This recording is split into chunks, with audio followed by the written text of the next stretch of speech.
A farra dos descontos no INSS movimentou bilhões em fraudes autorizadas pelo próprio Estado. Agora, STF e STJ ensaiam um enterro do escândalo, com impunidade e carimbo oficial. Afinal, como poderia o Estado resolver um problema que ele mesmo criou? Este é o Visão Libertária, sua fonte de informações descentralizadas distribuídas.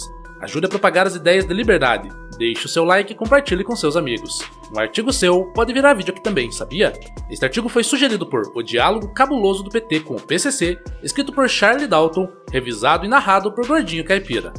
O escândalo envolvendo o Instituto Nacional do Seguro Social, que tem sido destaque nas notícias das últimas semanas e derrubado ainda mais os índices de aprovação do governo atual, finalmente chegou ao Supremo Tribunal Federal. O ministro André Mendonça determinou que a Polícia Federal, a Controladoria Geral da União e o Tribunal de Contas da União apresentem informações detalhadas sobre inquéritos em andamento e processos administrativos envolvendo a chamada farra dos descontos indevidos sobre aposentadorias.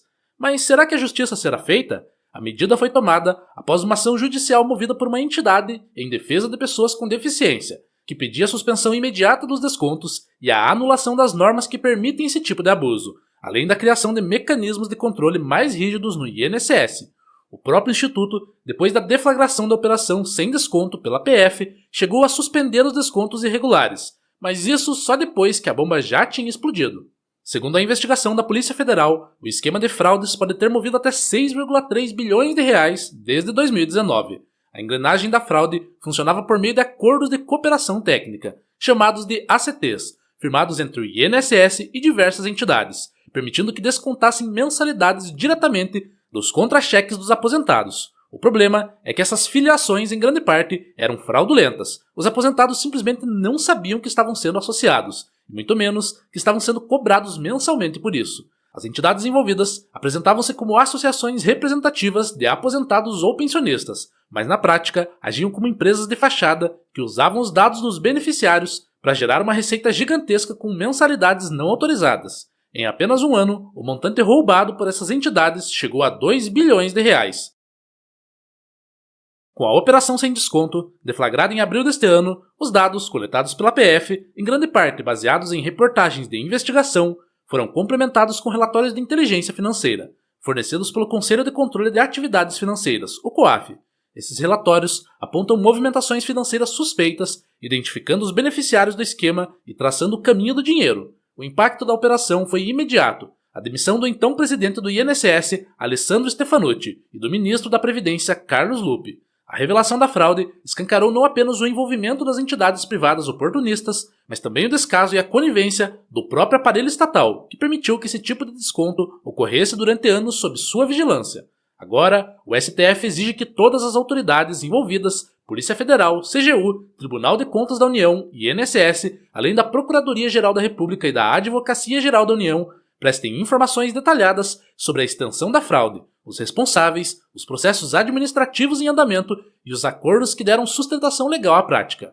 O problema, no entanto, pode estar apenas começando. Em paralelo às cobranças do STF, investigados na operação têm se apoiado em uma decisão recente da terceira seção do Superior Tribunal de Justiça, o STJ, para tentar anular os inquéritos que investigam os descontos indevidos. A decisão em questão determina que nem a polícia nem o Ministério Público podem requisitar diretamente ao COAF os relatórios de inteligência financeira, sem autorização judicial prévia. Essa tese jurídica já serviu como base para a anulação de um dos principais relatórios usados pela Polícia Federal em São Paulo. O juiz federal responsável entendeu que houve irregularidade na requisição dos dados, e essa anulação pode abrir um precedente para enfraquecer toda a operação sem desconto. Segundo os advogados envolvidos na defesa dos investigados, se outros relatórios forem anulados, a operação perderá a principal base probatória. Eles argumentam que a investigação foi construída com base em reportagens jornalísticas complementadas com os dados do COAF, e sem os dados do COAF não há investigação que se sustente. Ou seja, depois de bilhões desviados, aposentados enganados, conivência do Estado e demissões no alto escalão, o sistema jurídico ainda pode encontrar um meio para proteger os fraudadores e colocar tudo a perder, enterrando mais um escândalo sob o tapete. Com isso, o que se tem é um quadro de duplo escândalo, o da fraude em si e do sistema de justiça, que em vez de punir os responsáveis, pode acabar beneficiando-os por questões formais e técnicas, mesmo quando os crimes estão mais do que evidentes. Esse caso da farra do INSS não é um acidente, não é um ponto fora da curva. É exatamente o que se espera de uma estrutura centralizada, coercitiva e irresponsável que é o Estado brasileiro, especialmente em sua versão mais perversa e decadente, o sistema previdenciário estatal. O que se viu com a fraude de bilhões em descontos indevidos não é só corrupção ou má gestão, mas o sintoma natural de um modelo institucional feito para saquear e manipular. O INSS não é uma entidade benevolente que cuida dos velhinhos e garante aposentadoria digna. É uma máquina de confisco. Seu funcionamento se baseia em extorquir o salário de milhões de trabalhadores ao longo de suas vidas produtivas, com a promessa vazia de devolver uma parte disso décadas depois, desde que eles vivam o bastante, não adoeçam no meio do caminho e que as regras não mudem no percurso. O que a farra dos descontos mostra é que nem isso eles conseguem garantir, nem a migalha prometida depois de anos de roubo compulsório é garantida. No livre mercado, um esquema desse simplesmente não teria como existir por tanto tempo. Qualquer empresa privada que cometesse esse tipo de fraude contra seus clientes seria rapidamente desmascarada, abandonada pelos consumidores e processada até a falência. Mas quando a fraude ocorre dentro do Estado, ou pior, é autorizada por ele, o cenário é outro. É o contribuinte quem paga, o beneficiário quem sofre e o sistema quem lucra. O INSS não precisou conquistar a confiança de seus clientes, apenas impôs sua autoridade com base na violência legalizada. Não há escolha, não há concorrência e, o pior de tudo, não há como sair.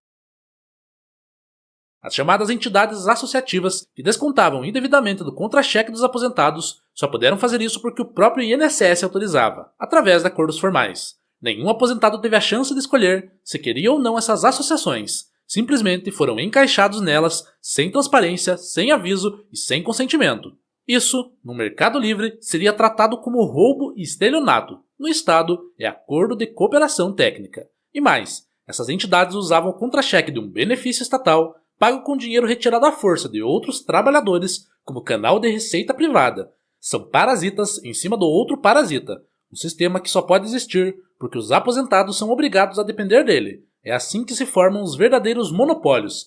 O Estado primeiro destrói qualquer alternativa ao sistema público de previdência, depois vende a dependência como benefício social, e então entrega essa estrutura nas mãos de oportunistas bem relacionados. E quando o esquema finalmente vem à tona, o que acontece? Uma explosão de investigações, operações, ações do Supremo, como se o mesmo Estado que criou o problema agora fosse o herói a resolvê-lo. O ministro do STF pede relatórios, intima órgãos públicos, cobra transparência, tudo em um teatro coreografado para parecer que algo está sendo feito. Mas todo brasileiro que já viveu bastante sabe como essa história termina. Em pizza, 1 ou 2 peixes pequenos talvez paguem o pato. Os verdadeiros arquitetos continuam impunes e as estruturas continuam intactas.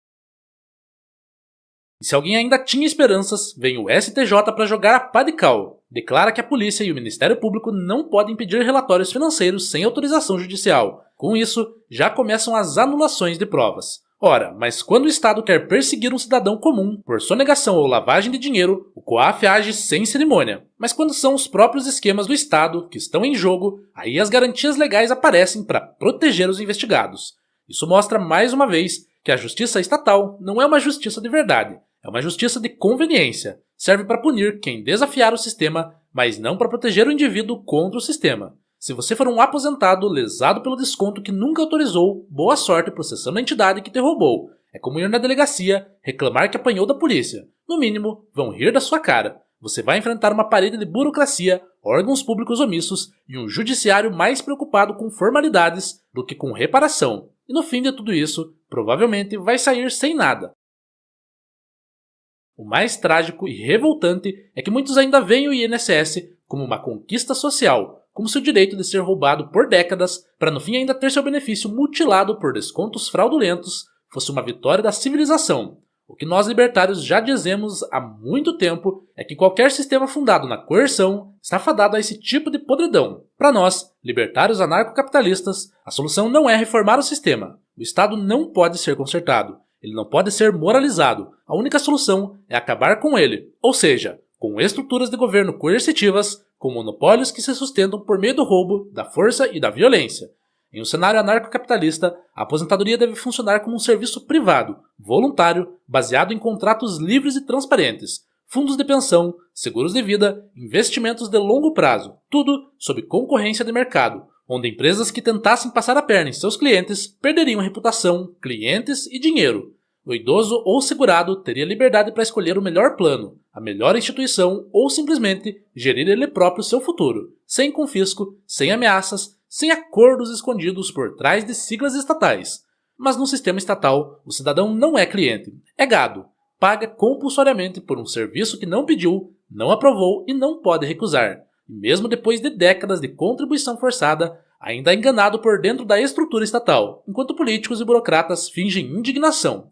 Esse caso do INSS é mais um retrato de um sistema falido, corrupto e irrecuperável. O Estado não serve para proteger ninguém, serve para concentrar poder, para sustentar parasitas, para encobrir fraudes com burocracia. Enquanto as pessoas continuarem acreditando que é papel do governo cuidar da aposentadoria dos cidadãos, esse tipo de escândalo vai continuar se repetindo, com novas siglas, novas operações e novas promessas de que agora vai. Mas a única forma real de impedir que aposentados sejam saqueados por dentro do sistema é acabar com o sistema.